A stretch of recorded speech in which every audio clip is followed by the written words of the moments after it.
হেফাজতে ইসলামের মঞ্চ থেকে ঘোষণা করছি, আগামী 2025 সালের 1 জানুয়ারি হেফাজতে ইসলাম নতুন পাঠ্যসূচি বাংলাদেশের কোন শিক্ষা প্রতিষ্ঠানে কার্যকর হতে দেবে না।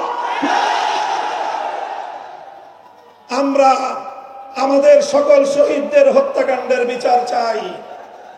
আর একটা কথা বলে শেষ করছি, আমাদের আমির মরহুম আল্লামা আহমদ শফি রহমতুল্লাহ আলাইকে বিগত সরকার এবং তার প্রশ্রয়ে ষড়যন্ত্রকারীরা আমার ধারণা মতে হত্যা করেছে এবং হত্যা করে তার দায় আমাদের আমির মরহুম আল্লামা জুনায়েদ বাবুনগরের উপর চাপাবার অপচেষ্টা চালিয়েছে।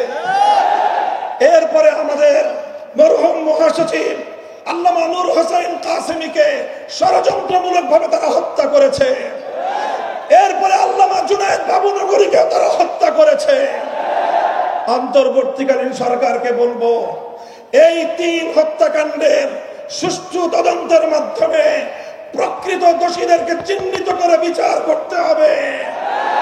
আমরা একটা যৌক্তিক সময় দেব, এরপরে যদি তোমরা সেটা করতে ব্যর্থ হও তাহলে কত ধানে কত চাল হেফাজত বাংলাদেশে সেটা বুঝিয়ে দেবে ইনশাআল্লাহ।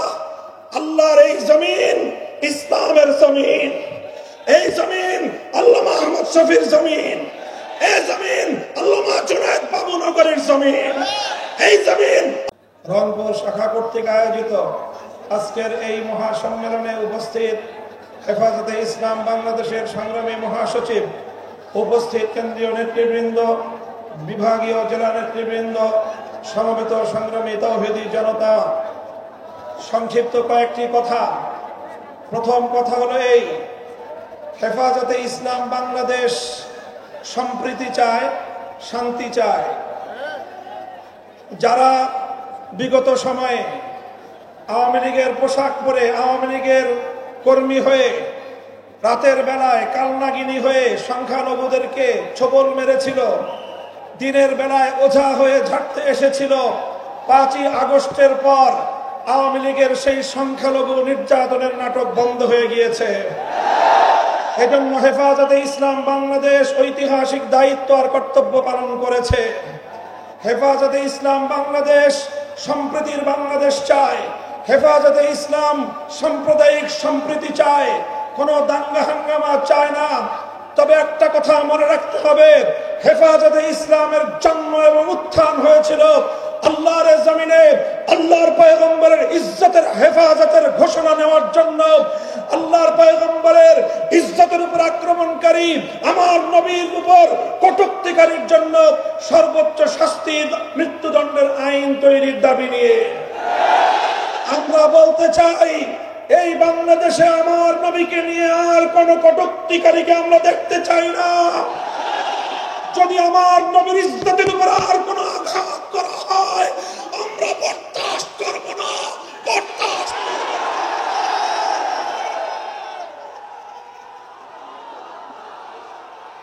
হেফাজতে ইসলাম বাংলাদেশ বাংলাদেশের সবচেয়ে বেশি মজলুম সংগঠন।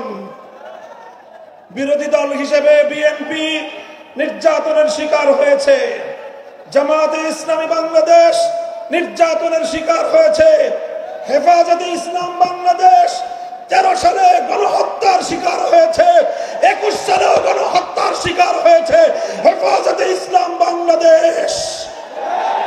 13 সালে আমার শহীদদের হত্যাকাণ্ডের বিচার চাই, 21 সালের আমার শহীদদের হত্যাকাণ্ডের বিচার চাই। শেখ হাসিনাকে ধরে এনে তার খুনি মন্ত্রিসভার সদস্যদেরকে ধরে এনে বাংলার মাটিতে বিচার কায়েম করতে হবে।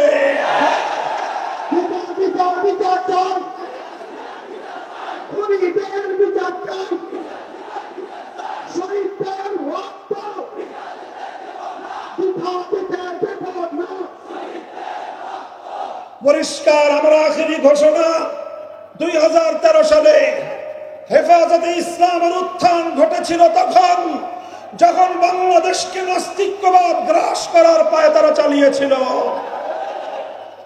শাহবাগী চেতনার নামে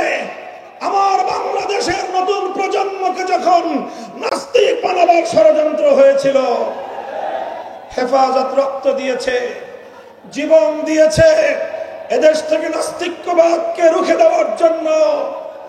আজ সেই জালিম শাহীর পতনের পরেও এখনো পর্যন্ত শিক্ষা ব্যবস্থা থেকে নাস্তিক্যবাদের শেকড় উপড়ে ফেলা হয় নাই। আমরা দেখছি, আমরা যৌক্তিক সময় দিতে চাই, কিন্তু অন্তর্বর্তীকালীন সরকার না তত্ত্বাবধায়ক সরকার এই বাহানা দিয়ে আমাদের এই দাবি পূরণে বেশি কাল ক্ষেপণ করা যাবে না। আগামী শিক্ষাবর্ষের আগে জাতীয় শিক্ষা সিলেবাস থেকে নাস্তিক্যবাদের সকল শেকড় উপড়ে ফেলতে হবে। আর যদি সেটা না করেন, আল্লামা মুহিবুল্লাহ বাবুনগরীর জমিন হেফাজতে ইসলামকে মাইনাস করে বাংলাদেশ অতীতেও ভালো চলে নাই, আজও ভালো চলতে পারবে না, ভবিষ্যতেও ভালো চলতে পারবে না। হেফাজতের সাথে আছেন তো? থাকবেন তো? ঘাম ঝরাতে হলে দিবেন তো? রাতের অন্ধকারে অশ্রু ঝরাবেন তো? প্রয়োজনে আবার শাপলা চত্বরে গিয়ে বুকের রক্ত ঝরা দেবেন ইনশাআল্লাহ। শাহাদাতের সিঁড়ি বেয়ে কালেমার ঝান্ডা বাংলাদেশে পথ পথ করে উড্ডীন হবে। সেদিনের সেই সংগ্রামী সালাম অভিবাদন জানিয়ে শেষ করলাম। ওয়া আখিরু দাওয়ানা আলহামদুলিল্লাহি রাব্বিল আলামিন। হেফাজতে ইসলাম বাংলাদেশ জিন্দাবাদ, বাংলাদেশ জিন্দাবাদ। নাসরুম মিনাল্লাহি ওয়া ফাতহুন করিব।